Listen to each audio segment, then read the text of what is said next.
Is everyone ready? We affirm our sole contention is crisis averted.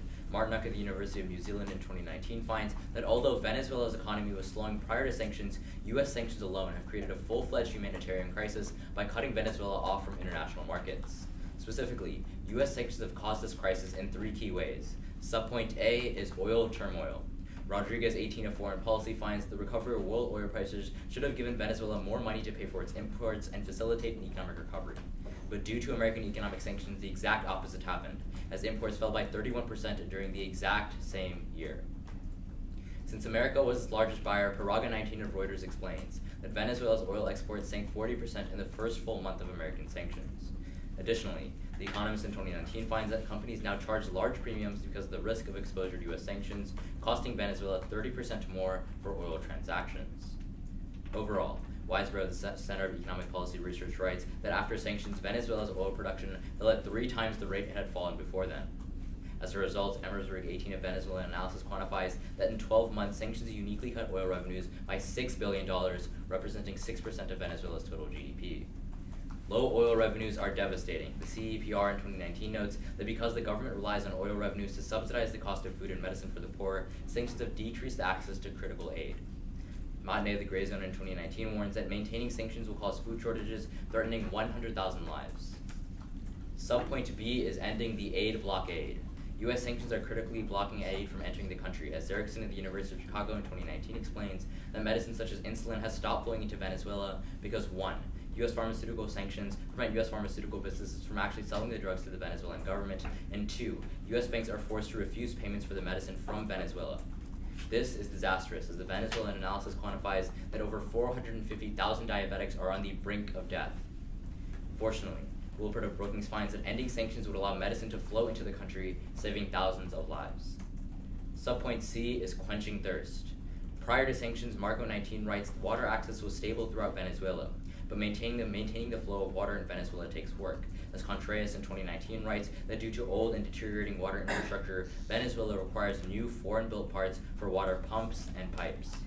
Unfortunately, sanctions have prevented this, as Fox of the DW in 2019 finds that since the United States has imposed sanctions, it has been impossible to buy pumps in order to repair infrastructure, as sanctions have blocked companies from selling them to Venezuela. Now facing deteriorating water infrastructure, there is no way to import foreign-built parts, as the Washington Post in 2019 quantifies that 20% of the population now lacks water, specifically due to economic sanctions. Without access to clean water, people take desperate measures, as Hernandez finds that people have now turned to muddy streams and sewer water, causing a surge in diarrhea, typhoid fever, and hepatitis. Consequently, Conan the CIS from 2019 externalizes that due to a lack of water, infant mortality has risen 6-fold, and that 1 million people are at risk of contracting waterborne diseases due to a lack of clean water. Lack of water has started an epidemic, as The Guardian in 2019 explains the diseases have started to spread into Colombia, Brazil, and Florida due to an increased migration, which will reverse 18 years of continent-wide public health gains if Venezuela does not solve its water crisis. Overall, Sadaf 06, the World Bank, explains that access to water acts as a prerequisite to economic growth because a lack of water prevents Venezuela from transitioning to more effective sectors like agriculture and denies people basic human needs. Because U.S. sanctions have created the worst humanitarian crisis, we affirm. I see one piece of evidence. Yeah. I see that 20% of people lack water due to sanctions. Yeah. And that the economy by pumps and parts, and it's impossible to fix it because of sanctions. Yeah.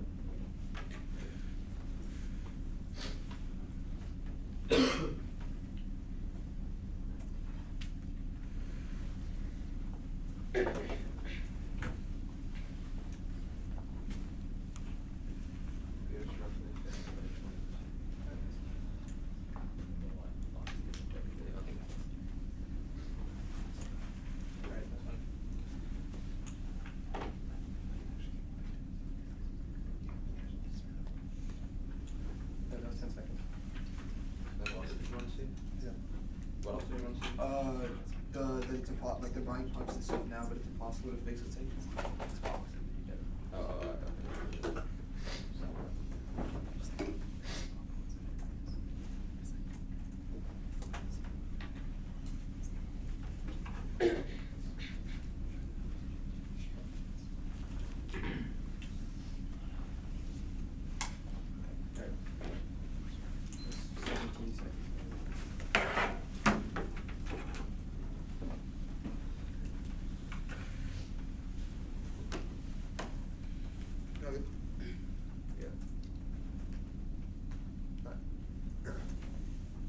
We negate. Our first contention is Judgment Day. Even before sanctions were in place, the state of Venezuela's economy was deplorable. Rendon in 2019 explains the root cause of economic crisis wasn't sanctions, but rather President Maduro's abhorrent policies. Way before U.S. sanctions, Venezuela was suffering from 800% hyperinflation, massive export failure, malnutrition, and the exodus of 2 million people. Indeed, Escobar in 2019 corroborates Maduro has been committing a, quote, silent massacre of his own people. 91% of Venezuelans live in poverty, 90% go to bed hungry, and there's been a 100-fold increase in neonatal deaths. Fortunately, economic sanctions give the people of Venezuela hope, cutting off the root cause of the crisis in 2 ways. First is ending the gold rush. Currently, Delgado in 2019 explains, Maduro has turned to selling gold in order to create a direct stream of revenue for maintaining power. Additionally, Holmes in 2019 finds Maduro uses gold to buy loyalty from the military. However, Rod in 2019 finds sanctions choke out Venezuela's gold industry. Cornyn furthers that because U.S. sanctions have prevented Venezuela from buying imports in cash, Maduro pays in gold, depleting reserves 18.5% in less than a year. Second is persistence pressure. The U.S. Treasury Department in 2019 reports the U.S. is using sanctions against military generals to create incentives for opposing Maduro. Results are starting to show, as Delgado finds that key members of Maduro coalition are beginning to look for an exit strategy because business tycoons want to see him gone. For these 2 reasons, the EFE in 2019 finds the Venezuelan military has already begun to internally crack. NPR contextualizes, 1,000 troops have already turned and 90% of troops secretly oppose Maduro. Importantly, Stratford from 2019 confirms that Maduro's exit is on the horizon. The longer we are of sanctions, the higher chance he is removed. This is why Latin Risk Report in 2019 finds an 80% chance that we'll see Maduro fall by the end of this year. With Maduro gone, the EFE reports Venezuela can finally undergo a democratic transition. This would give the 27 million people currently suffering poverty a chance out of it. However, even if sanctions don't completely take out Maduro, they force serious change. The Economist in 2019 finds sanctions have pressured Maduro to retreat from socialism, eliminating almost all price controls. Moreover, the Washington Post adds Maduro has cut the inflation rate from 7 to 6 digits. For all these reasons, Lopez 19 concludes the Venezuelan economy is projected to grow 4% this year. There's even more potential, as Burke finds the last time Venezuela went through economic reforms, extreme poverty fell by 65%. Unfortunately, voting pro would undo all of this, as Virgie in 2018 writes, lifting sanctions would act as reward for the Venezuelan dictatorship riddled with autocracy and corruption. But overall, Morgan in 2009 concludes, when the effects are severe, sanctions are effective 94% of the time. Our second contention is Independence Day. Without sanctions, the U.S. would be forced to take military actions in Venezuela for 3 reasons. First is replacement. Historically, Trump considered military action against Maduro, but instead decided to pursue economic sanctions. Masters in 2019 furthers, the U.S. sees sanctions as a replacement to military intervention. Second is oil. Roche in 2019 writes, a crucial ulterior motive of U.S. economic sanctions on Venezuela is to gain control of the oil market. Sanctions as the U.S. choice of doing so. As Ward in 2019 finds, prior to sanctions, Trump threatened a military option because Trump perpetually believes Venezuela has an abundant amount of easy access to oil.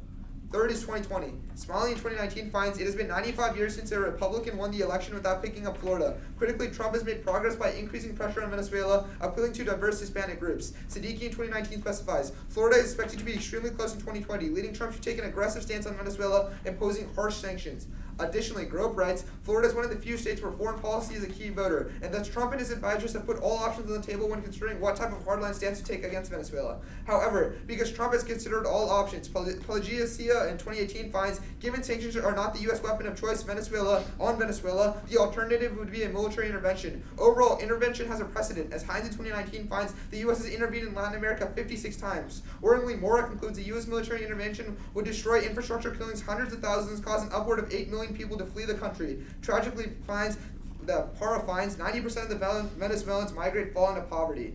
Moreover, Iber in 2019 warns U.S. intervention would undermine national reconciliation and thus be used as a scapegoat for Maduro, helping him rally support. Thus, we're proud to negate. Can I call for this evidence? Yeah, go. Lopez, 4%. At the bottom of I couldn't hear you. Lopez. Okay.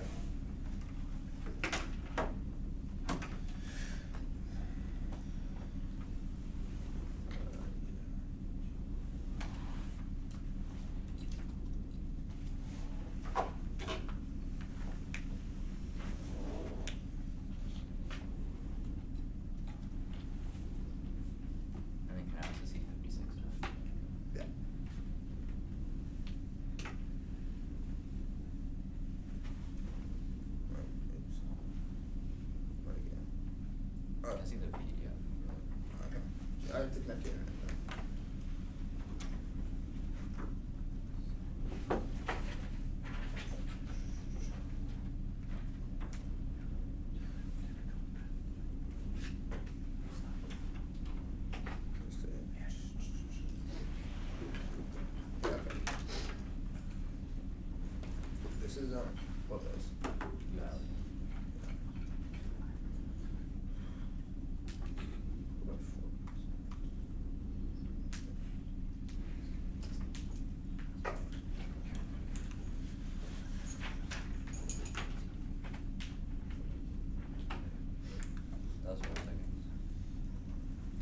What's the other one? I'm gonna see. Can I see the PDF? Yeah, I got you.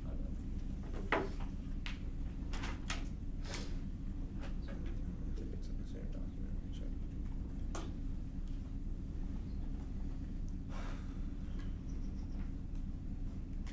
I know it's in a different document.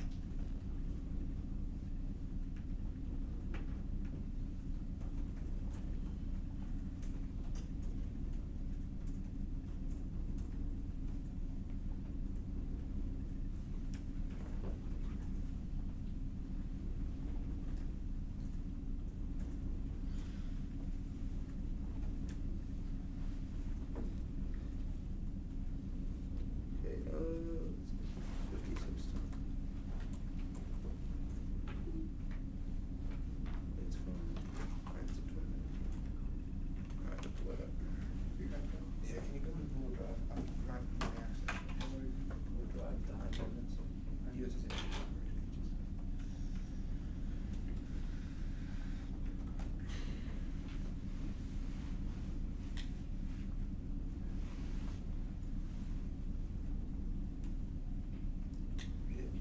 Got it? Yeah.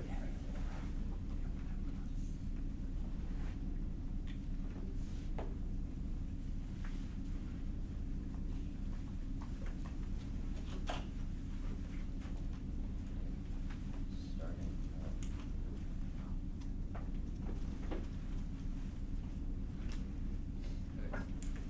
9 seconds used total. Wait, I'm 13. Oh. Yeah.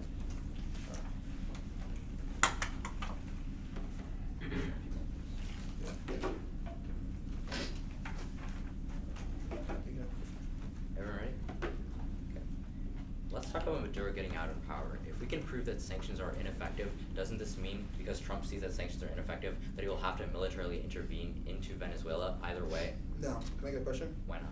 Well, one, our evidence at the bottom of the case indicates that sanctions are effective 94% of the time. Yeah, two, but if they're not effective in causing regime change, doesn't that mean see Trump that he's not able to Well, uniquely okay, cause sanctions to cause Trump regime change actually, mean that he yeah, has to militarily intervene in Trump, Venezuela? Trump, it doesn't matter whether Maduro, for our specific argument about regime or intervention, it doesn't matter if Maduro gets in or out of power. What he sees is that sanctions are crippling their economy, and two, making it so Yeah, that he but the loses reason as his to why we have strengths. sanctions in the I first mean, place isn't so okay, far as getting that may- Maduro out of that power, may be right? true. So if Trump sees that sanctions aren't working, that means he'll militarily intervene Yeah, because so, sanctions yeah, are, quote, okay, ineffective. If I could answer. So the way he sees sanctions as, I put sanctions on our economy. When he puts sanctions on the economy, he sees that they're choking off the revenue of Maduro. That's why Yeah. A, his gold has been down, but B, military officials are deterring. So he sees that sanctions are working. Sure, Negative but question. Maduro's not out of power. Go I for mean, it. that's fine. Let's go to your argument about like water and thirst. Yeah. So on deteriorating infrastructure, your evidence says that it was deteriorating since 2013. So why didn't they No. start implementing reforms then?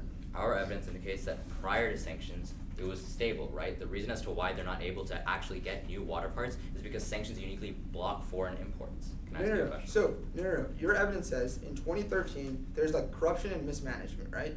So Does why not weren't say they? it was corruption and mismanagement. Okay, we can read evidence then. Yeah, sure, that's fine. Can I ask you a question? So that still doesn't answer my question, right? So if there was corruption and mismanagement, and there was like water crises occurring in 2013, why didn't they fix the problem then? We don't say there's water crisis in 2013. We Okay. explain that prior to sanctions, So, but everything there- was stable. there That's was- the Marco evidence at the top of our case. Can I Alright, ask you a that's fine. question? Yeah, go ahead. Let's talk about this 80% evidence that you explained that Maduro could get out of power in 2020. Right. So in 2019 and 2017, there was a 70% probability that Maduro was going to get out of power, and now he didn't get out of power in 2019. How can we believe that all of a sudden in 2020 he's going to get out Two of power? responses here. The first is that they didn't predict like certain indicators. One, or actually three I mean, responses. 2019 yeah, predicted a 70% So chance. second, Why did that secondly, happen? we say that the chance, the fact that it went from 70% to 80% chance increases the But chance. it's whether- already a high number in If 2019. you keep insofar as interrupting, that if you didn't keep happen. interrupting me, I can't answer your question. Okay, go Yeah. for it. All right. Thank you. So in 2019, it was a 70% chance. In 2020, there's an 80% chance. So Yeah. what that indicates is that the more we put on sanctions, the more time we have on sanctions, that increases the rate of him getting out. Two, I would say that military journals are defective. So what's the methodology of that study, right? It's a How does he? Yeah, what's it's a hexagon What's study. a hexagon So what he study? does is he calculates what sanctions do, and then he looks at like 6 different factors. First, he looks at like the military and their defection rate. He looks at the poverty rate in Venezuela. He looks at a bunch Okay, of I think factors. you're just making these up. I've read the evidence. It's not those I mean, 6 if you knew, then hexagonal why'd you factors. ask? Alright, I'm gonna you can take ask a the question. question. Yeah, so let's go to the oil, right? So you said that sanctions cut them off from markets, but Right. when he was trying to go to the market in like August of 25th in 2017, he was already locked out. So what is Made uniquely sanctions yeah. in 27. That sanctions were passed in Okay, sure. October. So in August, when he was trying to go for the oil market, why couldn't he do it then? Like they were in a recession, like an oil shock in 2014. Why couldn't he go to the oil market like in 2014 or 2015? I mean, I'd otherwise that they had increasing oil imports prior to sanctions. The only reason why you changed that is because you cut it off from international markets. Can we see your link evidence on your C2 on your like first one? That's is it acts that he considered military action, but that he decided to pursue economic sanctions, or masters that says that the U.S. sees sanctions as a replacement to the military intervention? Just like your replication. Okay, good.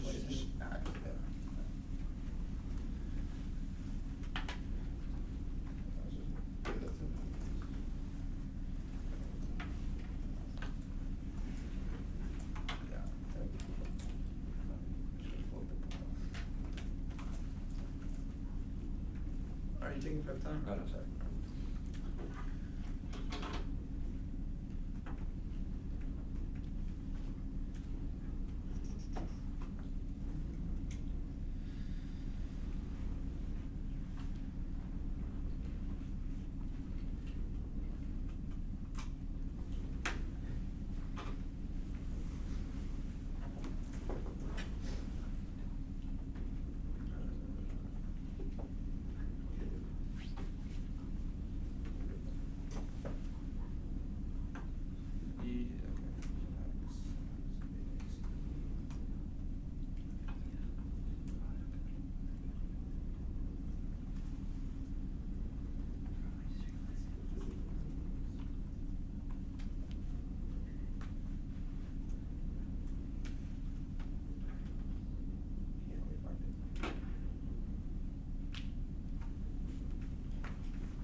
Oh, there it is.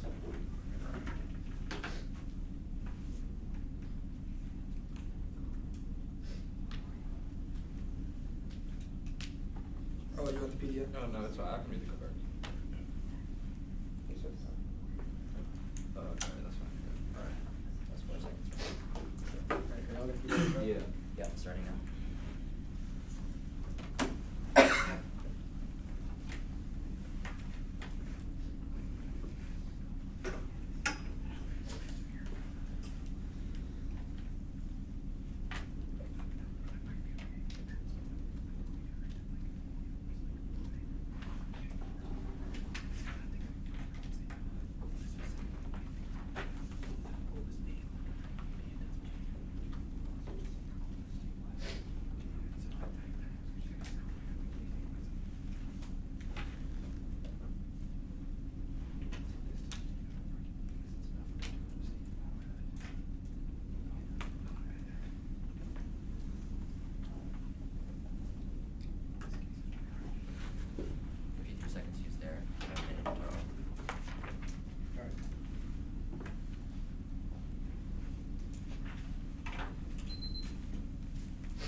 It's gonna go like a weighing overview.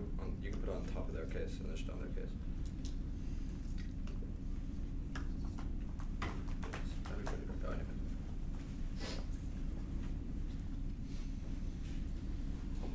Okay. Then let's begin. Water outweighs their case for 3 reasons. First is scope. Renda 19 as CSIS explains that 82% of the population doesn't have access to water. This is why the Guardian 19 explains that it's spreading across the entire continent at risk of creating a massive epidemic. The longer you wait, the worse the situation gets. That's why you have to affirm right now. Second is actually a prerequisite to the economy because CSI 19 explains that 28% of students don't attend school because of the lack of water. Reuters 18 explains educators fear an entire lost generation. This acts as a prerequisite to long-term growth because you have to have a transition to skilled industry through high workers. Third is war. Wolf 09 explains water shortages lead to internal instability by forcing mass migration from the countryside to the cities, which leads to violent uprisings. For example, this happened in the Gaza Strip in 1987. This has 2 implications. One, actually a prerequisite to stability because Wolf 09 explains that such a conflict inevitably causes political instability. Second is scope. Wolf 09 explains this conflict would spill over into surrounding regions as the surface and groundwater deposits often cross international borders. Then, On their first contention, they say by using sanctions, you kick out Maduro by decreasing overall revenue. On both links, there's 5 reasons why Maduro always has revenue. Washington Post in 2020 explains, 1, he has things such as drug trafficking. 2, all of his money is in cryptocurrency. 3, he has illegal log rolling. 4, his assets abroad. He just sends all of his assets over to Europe and they can't be sanctioned. And 5, it's when people leave the country, they send money back. He just steals the remittances. The implication of this is Foreign Affairs in 2019 explains that since he survived 2019 with the worst sanctions ever, he's more than ever likely to survive 2020. But then on their individual links, their first one's talking about decreasing gold revenue, but we'd actually say that on net he's actually increasing gold revenue because Dobson explains that to avoid sanctions he's increasing overall gold revenue. This is why Dobson finds that Venezuela in 2019 opened the 5th largest gold mine ever in Venezuela or in Latin America. Then on their second link about increasing political pressure, we would argue that sanctions don't actually increase the high enough cost to actually kick out military people. For example, Cohen-19 explains that generals rather stay penniless in power instead of being put on trial for their crimes. This is why Martin from January 3rd of this year explains major dissenters in the government have either been locked up in jail in the United States or constantly fearing their life in the Colombia or Panama, which has caused the military to lose all faith in Guaido and has stopped any future defectors. We also postate all of their evidence about future defections. They're all talking about past defections. But then on their 80% evidence, it's bad for 2 reasons. First, it doesn't actually have any methodology. It just says it's a hexagon model, but the author never tells you how he actually calculates the numbers. It just because there's an increase in protests, that doesn't make a lot of sense why there's all of a sudden an 80% chance. But second, it predicted past numbers to be really high, but he literally just says, quote, in his most recent post that they're talking about, he literally says, quote, it is still guesswork. I don't really know what's going on. But then there's 2 reasons why they make these situation worse. First is civil war. Stratford 19 explains the situation in Venezuela is so far entrenched that if anybody steps out of power, it makes a pro-Maduro group and an anti-Maduro group. We would say this causes a civil war when Maduro steps down. This also triggers their American intervention because if there's a civil war, America feels like they have to intervene. But second is a worse dictator. The Washington Post finds empirically when the United States has used sanctions to kick out dictators, it only increases the chance that a new worse dictator comes in. For example, we kicked out some left-wing leader in Chile and just Pinochet came in and messed stuff up. But then on their reforms argument, Oppenheimer of Miami Herald from this week explains that Venezuela's economy will fall by 10% in 2020. Prepare this evidence because it's from a group of economists from the IMF, ELAC, and other major international businesses compared to their CSI evidence. Also, the reason for this is Sanctions Act is a prerequisite because the New York Times explains sanctions are destroying all investment in the private sector because investors don't want to take the risk that the private sector businesses are affiliated with the government. Then, on their second contention about military intervention, we'd argue there's other options. Specifically, Beaner 19 of USA Today explains that there's always other ways the military intervene. For example, they did nonviolent protests in Colombia as well as Sudan that actually worked in kicking out the military dictator. Then there's three reasons why Trump won't intervene. Specifically, Finnegan 19 of ABC explains Trump would never use the military force in Venezuela because it goes against his campaign to end endless wars abroad. Second, McDonald 19 explains a presidential election that is coming up and Trump would be committing political suicide if he chooses to invade and occupy Venezuela. Then on their the second link about oil, 2 responses. First, smallest wars journal explains shale booms mean that we aren't relying on foreign oil. This is why this is why, for example, we're not attacking Exxon because we compete with Europe. It just doesn't make sense why we're invading countries with oil. Then on their 2020 links, 2 responses. First, Bremer 19 of Time Magazine's no party, what they align to with the American public favors a policy of less and foreign entanglements. And second, BuzzFeed 19 explains Trump doesn't really need the entire Venezuelan vote, he just needs a small sliver of it. If anybody needs a speech doc, I can send it. We'll start.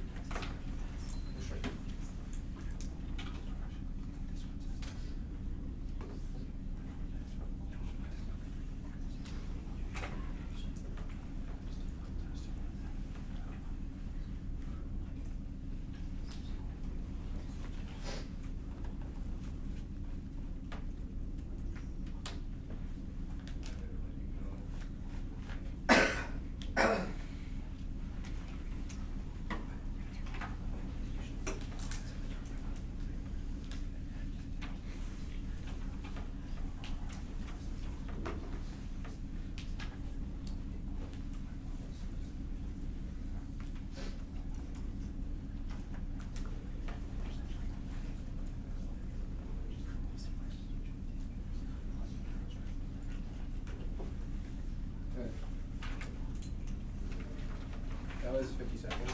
So we have a minute and 53 left. Yeah.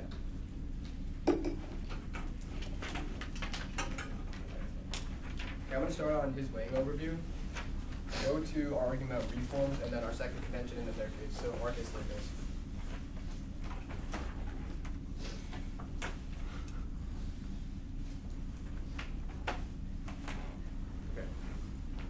Is everyone good? All right.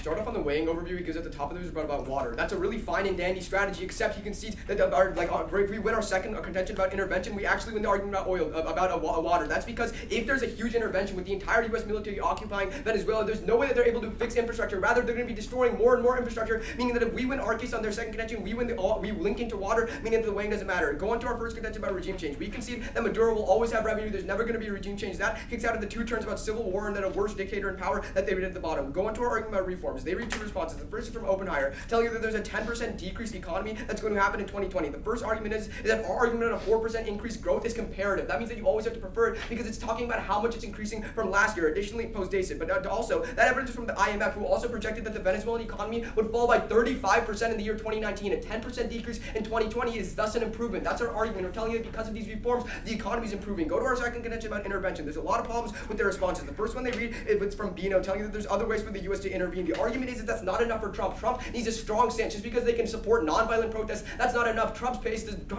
does not care about nonviolent protests. They care about a strong military response. Then, go on to their next argument. They say that going in would be against his policies of preventing endless wars and would be political suicide. Trump obviously doesn't give a shit. That's why he just invaded Iran. He just started launching attacks on Iran, and there's an increase in escalation right now. Trump's base likes when Trump has a strong foreign policy. That's why they supported him in 2016 for the same reasons. Then, on our oil link, they tell you that shale booms mean that they're not relying on other places' oil anymore. That's our argument. Our argument is that Trump specifically wants control of the global oil market, making it rely on U.S. domestic production. It doesn't matter because their response doesn't matter because we're saying that he wants to control Venezuela's oil and make it so they can export and take control. Then they read that they need a small percent of the Venezuelan vote, realize that the entire vote in Florida is important. There's a lot of Latinos and most people immigrating from Latin America really like a strong support on Venezuela. Go on with their case.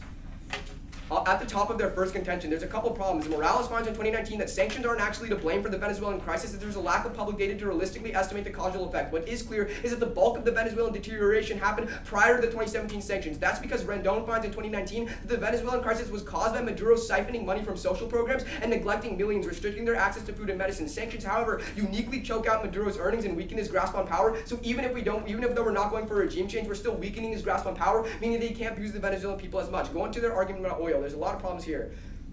The first one is that from Elner that finds that there's alternate causations for a plummet in oil prices and revenue, many of which date back to the beginning of the Maduro presidency before sanctions. First, the failure to diversify production and cut dependency on petroleum fueled a crash in global oil prices. Second, the implementation of policies discouraged private investment. And third, the mismanagement of nationalized oil companies under the Maduro administration. And then, Slav finds in December that Venezuela's oil production is actually doubling right now and continuing to grow exponentially thanks to a rebound in exports to India, not the U.S., and that sanctions are they're flying under the radar of sanctions. Then, you can actually turn the argument against them. As Egan finds in 2019 that sanctions on Venezuela lift the global price of oil by squeezing refineries that rely on Venezuela's huge amount of prior production. That means that the latest rounds of sanctions actually raised oil prices by 3%. That's critical. As Simpson finds in 2019 that high oil prices are the best hope for mass green tech adoption, which prevents climate change, which is an existential threat. Even a small percentage chance of stopping climate change is enough to vote for us. Then, going to the next argument about aid. There's a couple problems here. First, Lee finds in 2019 that Maduro is actually the one blocking aid, pushing millions of people into poverty and not allowing imports in. He's doing that with the U.S. right now. The U.S. is offering aid, but Maduro is not taking in. That means that they don't solve and it's non-unique. Additionally, Shield finds that the U.S. issued licenses that authorize critical transactions into Venezuela that deliver food, medicine, and other criticals. So there's licenses right now to allow them. Additionally, Raposa finds that the only aid being blocked by the U.S. are those headed for sanctioned individuals, not the general public. Go on to thirst. There's a lot of problems here. First, the New York Times finds in December 2019 that the crisis has lasted for decades, yet Maduro never previously made an attempt to fix infrastructure. Additionally, UNICEF is in the region right now, reaching millions from water projects. Additionally, they could get parts from other countries like Russia and China. Also, Maduro's incentive to keep the people impoverished and thirsty, because then they're more dependent on him. He won't ever fix water issues, even if sanctions are lifted. That's why he didn't do it before sanctions. Alright. Hold on a little bit.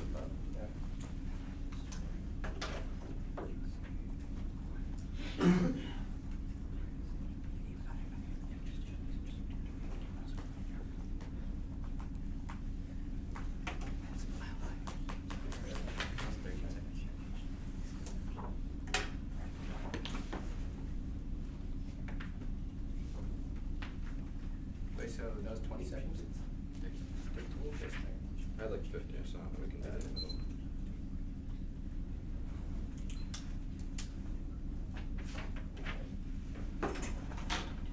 I'm ready. You can take the first question. Alright, so let's talk about Trump's foreign policy, right? So, what was it in 2016 election? What was his policy in 2016? Yeah. Well, he wasn't president yet, so. Well, what did he campaign for? Okay, so what Trump campaigned for was isolationism. So he's basically saying oh, we're gonna be prioritizing America as base ate it up, but at the same time he was prioritizing an increased amount of presence in the Middle East, an increased amount of presence worldwide, and to be strict on authoritarian leaders. That's what Trump did. Trump doesn't follow through what he's saying. He never has. He just says stuff that his base eats up. That's just what's been happening. Can I take a question? Yeah, sure. Let's talk about water. Yeah. So, what how you tell me that how many people? 20% of Venezuela just Venezuelans lack water. Yeah. So is this specifically in urban centers or throughout all of Venezuela, rural centers? I'm pretty sure I'd just be talking about the capital. Just in Caracas? Yeah. So your scope is limited to just Caracas? Yeah, but it gets worse over time. The longer you don't affirm, the worse the water crisis gets because more pipes deteriorate, right? So it just keeps spreading, right? Caracas is a city with multiple millions of people, right? Yeah. So at what scale do the water projects have to be to reach every single person that lacks water in Caracas? Okay, well, it's they just fix the pipes. It's fix not pipes in every individual home, Well, no, it's just the main pipes that are the big issue that they're trying to fix. The ones that are taking it from the river and the large mouths of the river and trying to import it out. Wait, so can I have a question, right? You can go, yeah. Okay, all right. So let's talk about growth, right? Mhm. On your reform argument. Yeah. So, or actually, no. So if Maduro, so what's the root cause of Trump putting sanctions on Venezuela? You wanted to weaken Maduro's grasp on power. Right, or to get Maduro out of power, right? Yeah, sure. Okay, so if Maduro stays in power, does Trump look silly?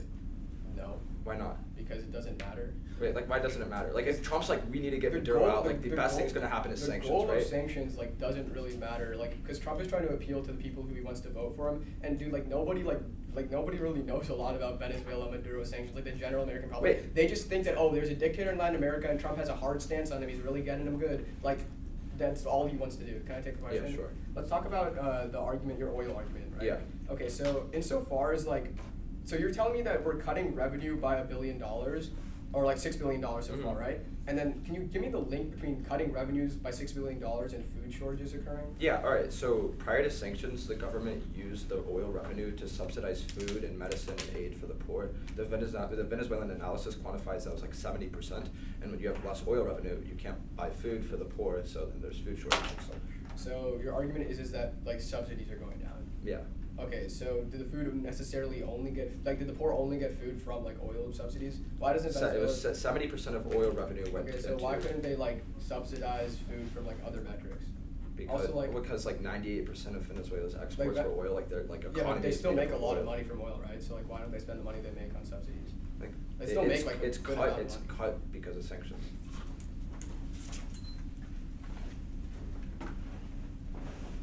We will run across Strike.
gonna start reforms, and then our case, or reforms, their case, our case one. Everyone ready? Okay. On reforms, he says his 4% analysis is comparative, but he missed the analysis that we explained that water is a prerequisite to any sort of economic growth. Insofar as this is true, it's explained because the New York Times explains that sanctions destroy all investment into the private sector because investors don't want to take the risk that the private sector businesses are affiliated with the government. This is really crucial because our front is evidence indicates that even if the Maduro regime were to liberalize price controls, the economy would not improve. That's why you still buy the analysis from the Miami Herald from literally last week. The economy is expected to contract. They missed the analysis that we explained that is a prereq because investors will never invest as long as the Maduro regime is still there. Then go to intervention. They say that Trump will never doesn't care about a non-violent protest. No, this is not true because A, it's a political succession. He needs this to actually win the United States election. And B, would explain in past examples, our evidence is really explicit. It says that Venezuela is in the same exact position as Colombia was in. It needs to support non-violent protests. This is really crucial because when you support non-violent protests, it does the exact same as a military intervention without causing that violence. Then go to his 2020 and 2020 argument. We explain that right now there's no reason to do this because it goes against his policy to end endless wars. He say that we just invaded Iran. Obviously, this is not small escalation. Obviously, we have an increased escalation in the long run. But even more so, we'd explain that you only need to have any sort of before his election. We explained that he wasn't going to go endless wars. Obviously, he's not going to do that now. Let's go to our case.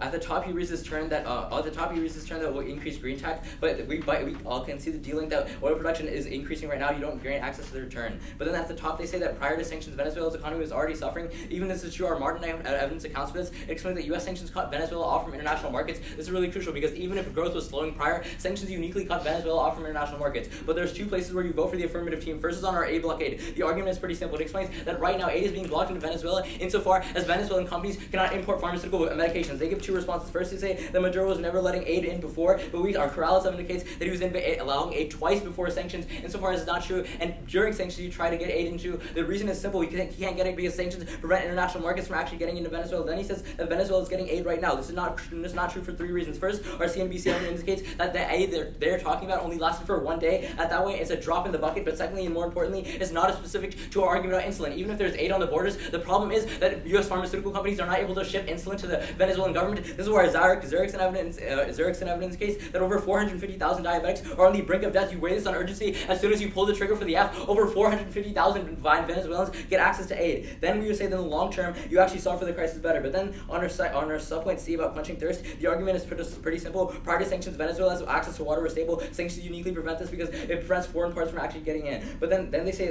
Maduro never made an attempt. Obviously, it's not true. Our Corrales evidence indicates that he tried to buy pumps twice before. Then he said that other countries will fill in. It's not true because our Corrales evidence also indicates that other countries will always fear the secondary sanctions that the United States will always put on, meaning countries like Russia and China have a secondary fear of sanctions being put on them, insofar as they're never going to help Venezuela in the long run. For all those reasons, you should affirm.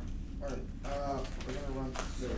Actually, can I see that they cut off from financial markets? Yeah.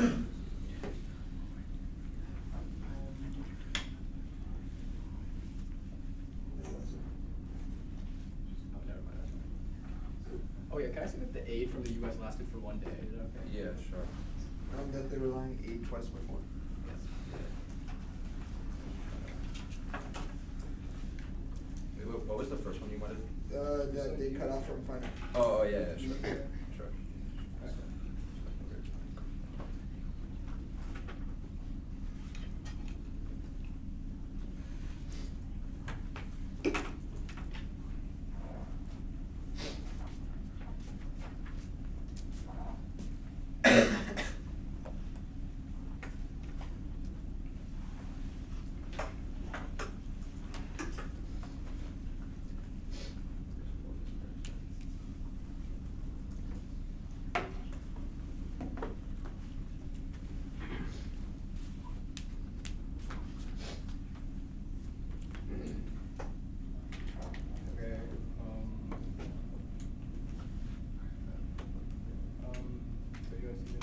I see it twice, mental line aid twice before.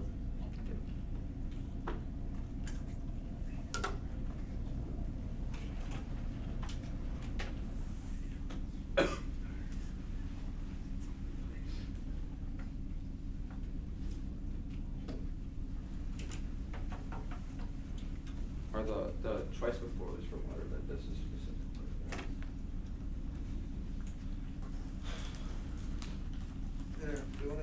see like Maduro tried to import it in. Yeah, you said Yeah. twice before. That was for water though. Oh, okay. Sorry, but Yeah. Do you want the water? No, I just wanted to use a line. Yeah, you said he's trying to get an aid right now. And Yeah, it says. Oh.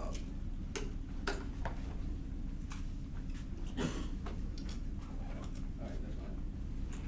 Alright, are you good? Yeah, okay. Alright, we're starting from. Yeah.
Can I see the non-violent protest? Yeah, sure.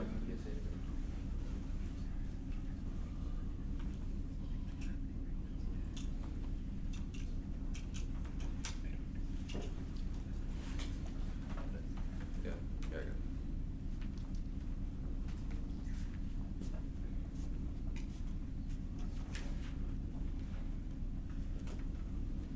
Alright, we're starting now.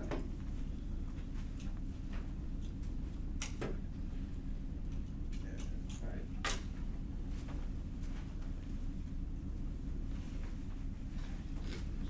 We're gonna use more.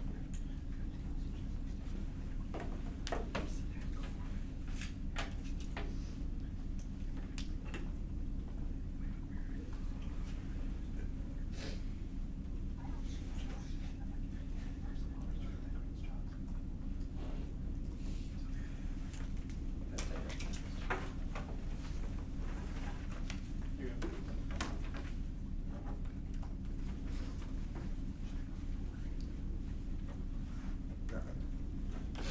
Sure.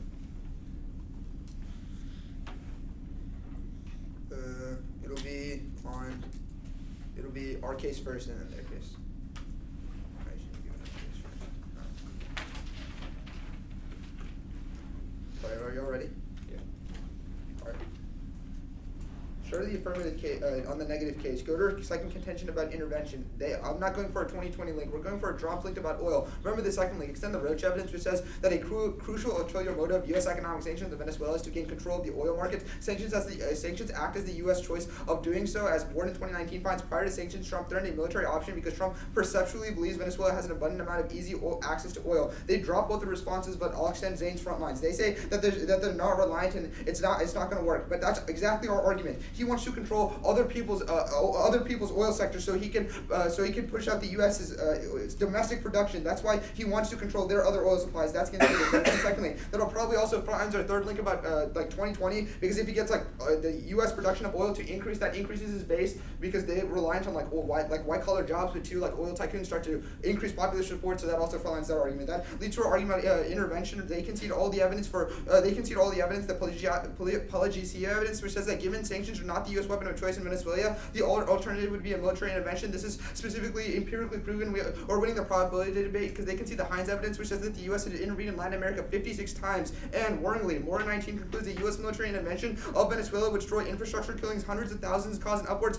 of 8 million to flee the country. Tragically, Parra finds that 90% of these people fall into poverty. This is crucial. We're outweighing their argument for a few reasons. First is on magnitude. We would say that our argument leads to 220,000 people dead and 8 million flee the country. That outweighs their argument. But then secondly on scope, we would say that it draws in regional actors like Colombia, who are incredibly tied to the U.S. and has a bunch of U.S. troops and aid. But then third on a prerequisite, we would say that they concede our more evidence, which says that the U.S. destroys infrastructure, which means that one, their water argument goes away, but two, we would say that in times of war, the United States would put more pressure and more countries would not want to trade with a war-torn country. But fourth on time frame, we would say that occupation lasts forever. For example, in Colombia, it lasted 50 years. We're winning this argument and winning their case.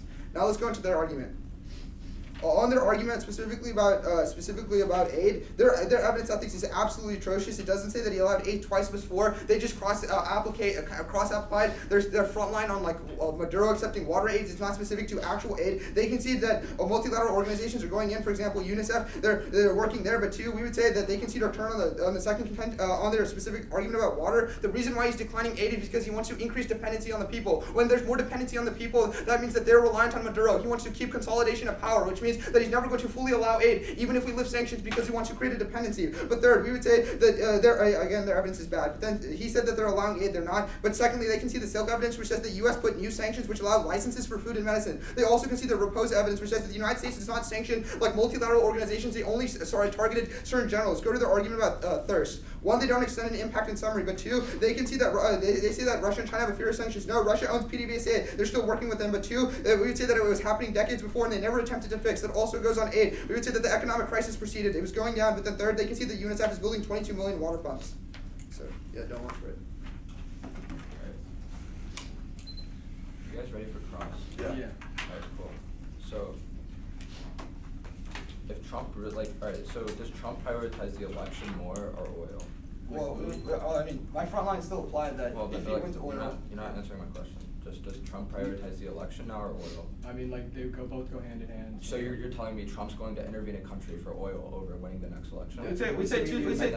Yeah, The first is that we would say him producing his oil sector boosts his support, Yeah. one. But two, he ran on an economic platform where if his economy is doing good, that if helps. the United that helps States- his- Okay, wait. So Energy when independence and, like, when oil is the U.S. economy going down? It's still growing, No, right? that's not our argument. Is that with so many people does working Trump in the fossil fuel industry, and with so much of this like lobbying and funding and like donations coming from like oil tycoons and oil companies, if oil is just controlled by the United States, that makes it look so good to people who are in the middle, and additional advertising and funding coming from oil lobbyists who are super happy about this, Yeah. basically guarantee a Trump election. Can Okay, I so take the question? yeah, sure. Alright, so let's talk about water. Yeah. Actually, let's talk about aid. Like, if you don't since you only weigh water, like, are you what implication is aid? An nth weighs aid on urgency. You guys dropped okay. away. Wasn't there like a decrease in like our evidence? We didn't like read that part, but there is a that decrease. probably should have been read in this. Yeah, I'm just asking in general. Wasn't there like an economic decline in Venezuela before? Okay, you missed the analysis. At the that top of our case, even if they were even if declining, that's true, Venezuela was cut off from international markets. Yeah. That's the And- reason as why they're and not they were getting still it. trying- and they were still trying to buy it. Quick question on specifically what you just said. Yeah. Like, why does cutting off for like international financial Because they're not markets? able to import foreign-built pumps. Yeah. They're not able to import foreign-built like Wait, but medicines. like just financial insulin. markets are different from like aid. Yeah, like one of them is like Yeah, but Yeah, like specifically they're they're trading coming from like each U.S. other. No, pharmaceuticals. it's not financial markets, just international markets. They just cannot Okay, buy what is anything the because difference of in a sanctions. financial market Wait, and an it's international literally financial international markets. market? Okay, but can we have a question? Yeah, sure. So back on this oil thing, right? So why hasn't he like intervened in like Europe to take like people's oil? Europe. Because he's Wait, close friends with. He hates Maduro. He hates authoritarianism. Yeah. Also, he Venezuela is hates- the largest oil reserve on the planet. Yeah. Either he wants to be allies with a country who has a lot of oil, or he wants to take control. Same thing Okay, with wait, Saudi. wait, That's so that's is it- what Saudi's so- doing opposite. So is it Trump's issue? Like, does Trump like have an issue? Is it uniquely because how Maduro runs the oil? No, it's No, just that because they have a lot of them. They have a and he lot of wants oil it. reserves. Also, they have this thing called butamine, and it's a very. Oh, easy wait. to extract. So They're, like, like, so rare. hypothetically, if like Guaido was the leader, No, like, would he intervene he wouldn't for intervene. oil? No. He wouldn't intervene, right? Yeah. Okay, so it's because he doesn't like Maduro, right? That's untrue. I'm just saying. Wait, no, that's what you if- just said. If- no, if- okay, if if Guaido let has- me- if I so- could explain. yeah. The argument that we're making is that if Guaido was in power, he could have very easy access to oil because he was the one who put Guaido in power. He would basically have free control over it. It's not that he wants the oil; he wants to control what Venezuela can do with that oil, which he would be under. Okay, so Also, if like, Guaido gets instituted, he can control the oil. Yeah, you know, okay, but not alright, once cool. in the round you prove that Guaido's going to be instituted. Yeah, that's like our argument that we dropped. Alright, Yeah, okay. we dropped that.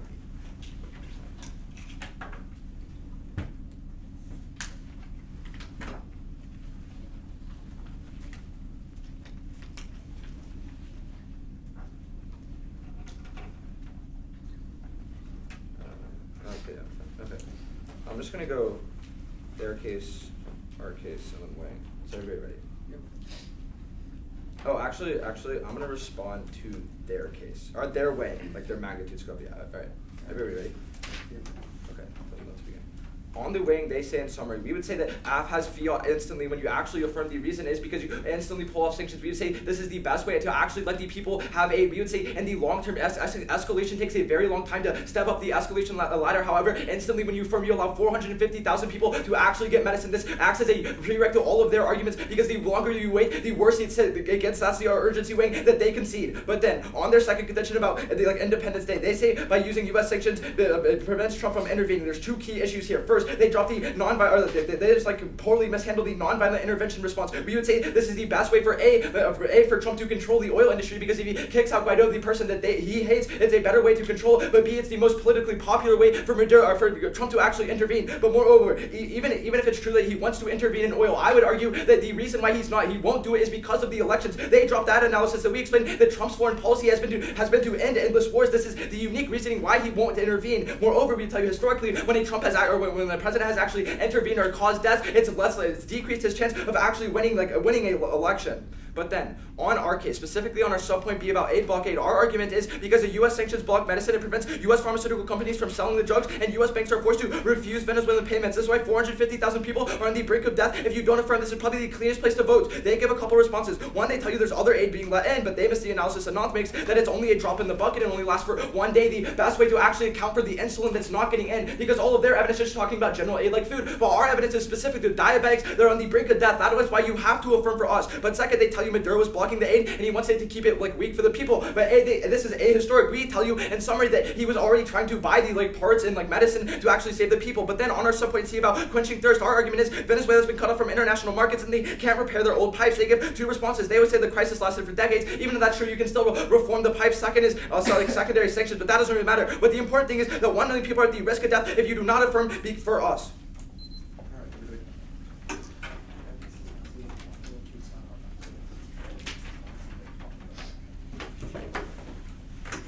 It's going to be our argument about oil intervention, weighing, and in their case. Okay. Is everybody ready? Start off on our second contention about intervention, specifically our link about oil. The only response that he makes out the entire round is this idea that there's other ways to intervene, for example, nonviolent protests. There's a couple problems here. First, he tells you that through nonviolent protests, Trump can control oil. That implication isn't made until first final focus. Regardless, we looked at their evidence. Their evidence never says that this option is popular, nor does it say that it's a hardline stance. Our argument is specifically that it needs to go in physically in order to actually enact control over the region. They never respond to that once. It's the easiest place to vote in the round. Then they say that it goes against his political message and his political suicide. However, they drop the response that Ali makes in summary that productivity increases in production increases of oil and more oil control makes Trump's base a lot more happier. A, because a lot of them work in fossil fuels and it's a huge industry in America. And B, because a lot of his funding comes from oil tycoons who will invest more into advertising and lobbying for the Trump regime. That means it gives us clean access to an argument about oil. Remember that right now, Trump really wants to enact control over the global oil market, and the best way to do that is to target the places where oil reserves are the highest in the entire world. That means that he goes into Venezuela and attacks, but sanctions are stopping him because he's able to control Venezuelan oil exports through sanctions. But without sanctions, he has to go in. That's the only way he can enact control. That's one of his biggest priorities. That's really important and has a historical precedence. U.S. has intervened 56 times in Latin America, that gives us the probability. Let's talk about weighing. They tell you that AF has instant fiat and final focus and people need to get aid. First of all, that's new in final focus. But second of all, they tell you that escalation takes a while and that their arguments are more urgent. Even if that's true, you should always go to our evidence, our arguments first. Remember first, on the magnitude, we tell you that 220,000 people died the last time the U.S. invaded a Latin American country, and specifically in Venezuela, 8 million people are projected to flee. Additionally, on scope, because it will take regional actors in, on time frame, because it's a long occupation, and lastly, on prerequisite, because it would destroy infrastructure through an intervention. That means that they don't get access to their arguments on thirst and also on medicine. Remember that when there's more pressure in wartime, it leads to less imports. Let's go into their arguments on their case real quick. The biggest issue with their arguments is they can see the analysis that we made in every speech. The Maduro always has an incentive to keep the people in Venezuela impoverished and thirsty because then they're more dependent on him. That means that when we lift sanctions, they have they're able to that means that they're not going to be able to lift sanctions. That means that even if you lift sanctions, they're not going to be getting it better. Vote for the impact with the most weighing on it.